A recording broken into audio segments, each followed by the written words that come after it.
L'incontinence urinaire est une affection répandue qui touche un Australien sur 3. C'est une condition qui peut causer de l'embarras, surtout en situation sociale, c'est pourquoi il est judicieux de demander conseil en matière de traitement.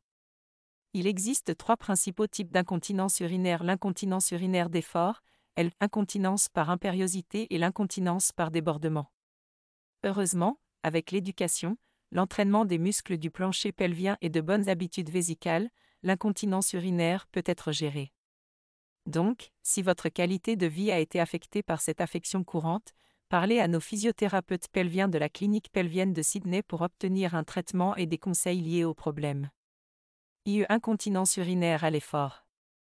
L'incontinence urinaire d'effort fait référence à une fuite vésicale lors d'activités qui augmentent la pression dans l'abdomen et la vessie.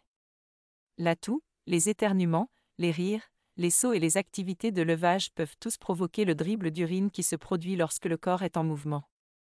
Cela se produit lorsque l'urètre est plus mobile et s'éloigne de sa position derrière l'os pubien lors d'une pression accrue sur l'estomac. Cela réduit la pression qui ferme habituellement l'urètre et donc les fuites d'urine. Cette condition peut être incroyablement débilitante et avoir un effet négatif sur la qualité de vie, car les personnes atteintes cherchent à cacher l'embarras de se mouiller. L'incontinence urinaire à l'effort est le type d'incontinence urinaire le plus courant chez les femmes, représentant 49 à 60% de tous les cas d'incontinence. Elle est souvent causée par une faiblesse ou un étirement des muscles du plancher pelvien et est souvent associée à l'accouchement vaginal, à la grossesse et à la ménopause. L'incontinence urinaire d'effort chez les hommes se trouve après la chirurgie de la prostate, et il est recommandé que les hommes consultent des soins de santé pour faire face à l'incontinence urinaire d'effort, car cela peut prendre entre 6 et 12 mois pour résoudre le problème après la chirurgie. Les adultes sportifs, en particulier ceux qui pratiquent des sports à fort impact, sont particulièrement sujets à ce type d'affection urinaire en raison de l'impact de ces sports sur les muscles du plancher pelvien. Les facteurs contributifs qui exposent une personne à un risque élevé de développer cette maladie comprennent: IMC élevé, l'excès de poids peut augmenter la pression abdominale.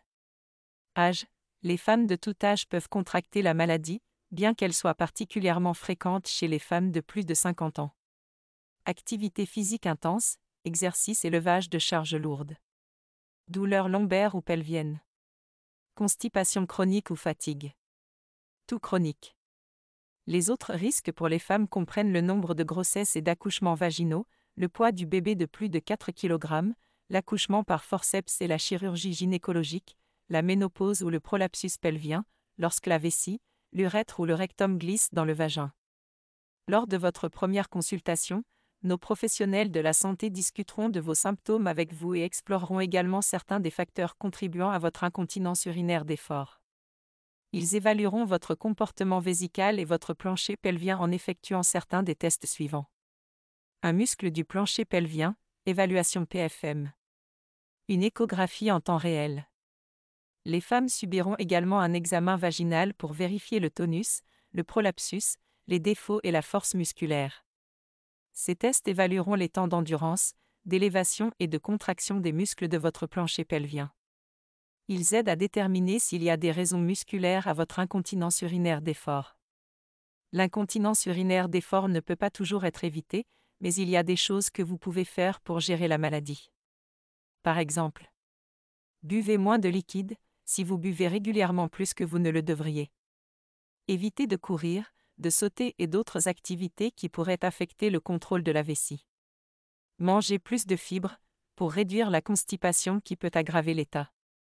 Évitez les boissons contenant de la caféine et l'alcool. Vous pouvez toutefois réduire les risques en modifiant votre style de vie. Le traitement principal de la maladie est les exercices du plancher pelvien, qui augmentent le volume musculaire et le soutien. Ceux-ci peuvent être entrepris lors d'activités qui déclenchent généralement vos muscles, comme la toux, les éternuements ou le rire. Ceux-ci seront discutés avec vous, parallèlement à l'éducation sur les changements de style de vie, comme la perte de poids ou les changements alimentaires, et comment former de bonnes habitudes intestinales. Dans certains cas, une intervention chirurgicale pour resserrer et soutenir la sortie de la vessie peut aider, et des médicaments peuvent parfois être recommandés. Ces options seront discutées avec vous après votre évaluation et dépendront de la gravité de la maladie. Il existe également des dispositifs qui peuvent aider à fournir un soutien structurel à l'urètre, comme un PCR ou un conifère. Ceci aide à réduire les problèmes de prolapsus, ce qui peut entraîner une incontinence urinaire à l'effort. Un PCR peut contenir des estrogènes topiques combinés, ce qui nécessitera une consultation avec votre médecin généraliste.